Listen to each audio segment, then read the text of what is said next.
Praise the Lord, hallelujah. സഹോദരങ്ങളെ, ഈ വ്യാഴാഴ്ച ദിനത്തില് നമ്മൾ സെൻട്രൽ നമ്മുടെ പൂർവികർക്ക് വേണ്ടിയിട്ടാണ് കേട്ടോ. നമ്മുടെ ഈ വരുന്ന ഇന്നും ഈ അടുത്ത വ്യാഴാഴ്ച കൂടിയാണല്ലോ നമ്മൾ ശക്തമായിട്ട് പ്രാർത്ഥിക്കുന്നത് പൂർവികർക്ക് വേണ്ടിയിട്ടാണ്.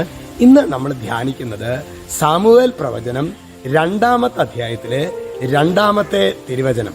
അവിടെ ദൈവത്തിന്റെ പരിശുദ്ധാത്മാവ് പറയാണ്, കർത്താവിനെ പോലെ പരിശുദ്ധനായി മറ്റാരുമില്ല, കർത്താവല്ലാതെ മറ്റാരുമില്ല. അഫയം ചെയ്യാണ്, കർത്താവിനെ പോലെ പരിശുദ്ധനായി മറ്റാരുമില്ല, കർത്താവല്ലാതെ ആരുമില്ല.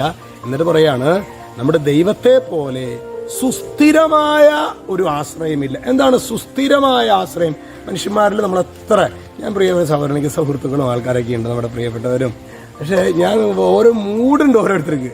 ആ മൂഡ് അനുസരിച്ചിട്ടൊക്കെ, അല്ലെങ്കിൽ ചിലപ്പോൾ അത് എല്ലാ കാര്യത്തിലും കുറച്ച് കാര്യത്തിലൊക്കെ ആണെങ്കിൽ തന്നെ അവരുടെ മൂടും തരൊക്കെ നോക്കിയിട്ട്. എന്നാൽ നമ്മുടെ കർത്താവിന്റെ കാര്യം അങ്ങനെയല്ല സഹോദരങ്ങൾ. സുസ്ഥിരമായ, എപ്പോഴും ഏത് സമയത്തും, പകലെന്നോ രാത്രിയെന്നോ അല്ലെങ്കിൽ ആ സമയം കാലമൊന്നും ഒരു വിഷയമല്ല.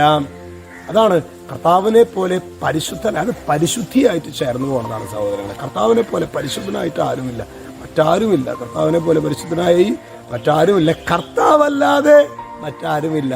നമ്മുടെ ദൈവത്തെ പോലെ സുസ്ഥിരമായ സുസ്ഥിരമായ ദൈവത്തിൽ ആശ്രയം വെക്കാനുള്ള മാർഗമാണ് സഹോദരങ്ങളെ പരിശുദ്ധിയിലായിരിക്കുക എന്നുള്ളത്.